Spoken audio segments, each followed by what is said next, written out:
اگر آپ نے کانفیڈنس کو اپنے اندر بلڈ کرنا ہے، اٹس آل اباؤٹ کہ آپ خود کو سمجھیں، آپ خود آگہی کی طرف آئیں، سیلف اویئرنیس کی طرف آئیں.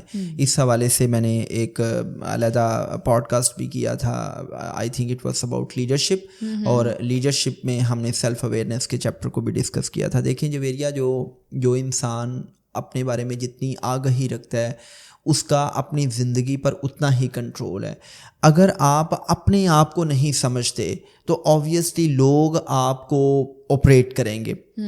جو میں ایک ٹرم یوز کرتا ہوں نا، لوکس آف کنٹرول، اس کا مطلب ہی یہ ہے کہ اگر آپ اپنے آپ کو نہیں سمجھتے اور آپ کو لوگوں کی ویلیڈیشن چاہیے، آپ لوگوں کی تنقید سن کے پریشان ہو جاتے ہیں، آپ لوگوں کی تعریف سن کے پھول جاتے ہیں، آپ نرگسیت پسندی کی طرف چلے جاتے ہیں. کیونکہ آپ خود کو نہیں جانتے. جب آپ خود کو نہیں جانتے تو ہر انسان آپ کے نام کے ساتھ ایک نیا ٹیگ لگائے گا اور آپ مینٹلی ایموشنلی ہائی جیک ہوں گے. بالکل. تو اس کے لیے میں یہ کہتا ہوں کہ بھائی آپ خود آگہی کی طرف آئیں، اور خود آگہی کے لیے کوئی آپ کو چلا نہیں کاٹنا. یہ بڑی آسان سی بات ہے. آپ اپنی پرسنالٹی کے ڈفرینٹ آربٹس کو انڈرسٹینڈ کریں، cognitive orbit, emotional orbit, physical orbit, آپ کا جو بایولوجیکل آربٹ ہے، اسی طرح آپ کا جو اسپرچول آربٹ ہے. کوگنیٹیو آربٹ کا مطلب یہ ہے کہ آپ کو پتہ ہونا چاہیے کہ آپ کے لائف کے گولز کیا ہیں، آپ نے زندگی میں جانا کدھر ہے، آپ کی لائف کی آئیڈیالوجیز کیا ہیں، آپ کی ویلیوز کیا ہیں، آپ کن اقدار کی بنیاد پہ اپنی زندگی کے فیصلے کرتے ہیں. جس انسان کو اپنی لائف کی ویلیوز کا پتہ ہے، اس انسان کے لیے ہاں کہنا نہ کہنا بہت آسان ہے. بالکل. ایک انسان کی ویلیو ہے سچائی.